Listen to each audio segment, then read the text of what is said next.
Good morning. Are you ready for a change in your life?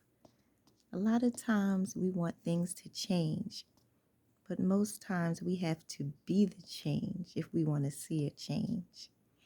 The definition of insanity is doing the same thing over and over again, yet expecting a different outcome.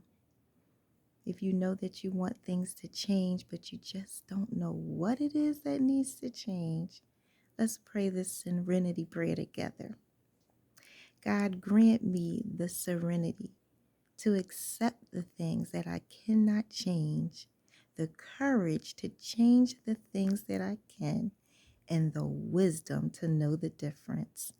My prayer for you is that you would receive the wisdom from God that you need to make the necessary changes for better outcomes in your life. God bless you. I love you.